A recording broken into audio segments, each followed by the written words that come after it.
The Reverend John Selby Watson was a British classical translator and murderer. He was sentenced to death in 1872 for killing his wife, but a public outcry led to his sentence being reduced to life imprisonment. The case is notable for Watson's use of a plea of insanity as his defense, bringing the insanity defense into perhaps its greatest prominence since some Latin career. Born in 1804, Watson was educated by an uncle and graduated from Trinity College, Dublin in 1838.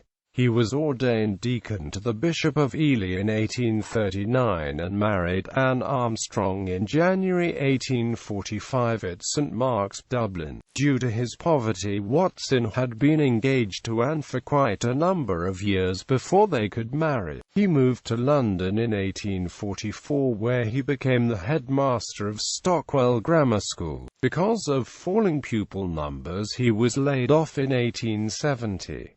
But during his long career as headmaster, Watson had made a reputation for himself as a scholar and translator, publishing translations of the classics for Bond's Classical Library that subsequently became volumes in the popular Everyman's Library series. He also wrote biographies, religious books, and a volume Reasoning Power in Animals. Still, with all his learning and activities, he made a very small income. When the board of the Stockwell School fired him, they refused to give him any pension. Crime. A few weeks after finishing his 4-volume History of the Papacy to the Reformation, on the 8th of October 1871, Watson was found unconscious by his servant, Ellen Pine, having taken prussic acid.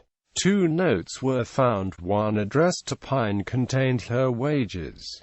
The other was to his doctor. It said, "I have killed my wife in a fit of rage to which she provoked me." His wife's body was found in a bedroom, having been battered to death with the butt of his pistol 2 days earlier. Trial. Watson recovered and stood trial at the Old Bailey in January 1872.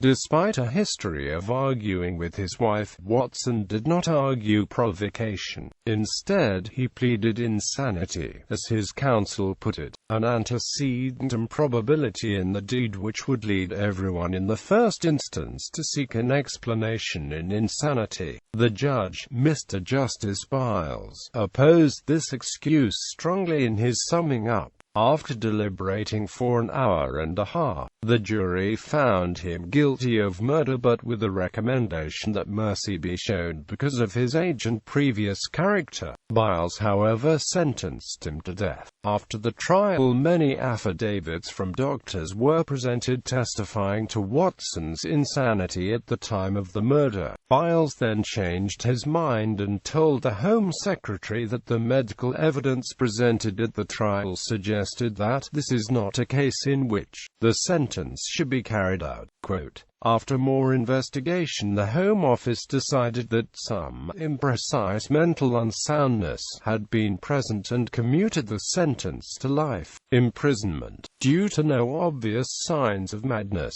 However, he was not sent to Broadmoor Hospital. Instead, he served his time in Parkhurst Prison, where he died 12 years later, aged 80, on the 6th of July 1884. His death was due to falling out of his hammock at the prison.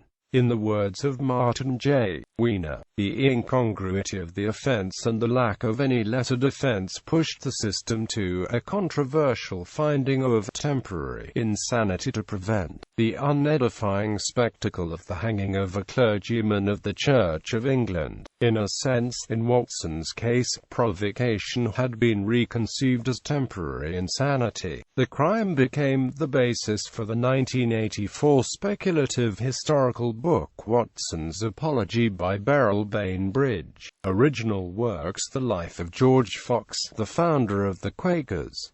Biographies of John Wilkes and William Cobbett. The Reasoning Power in Animals, 1867.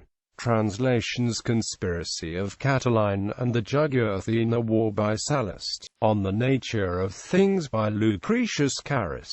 Cicero on Oratory and Orators by Marcus Tullius Cicero, 1855.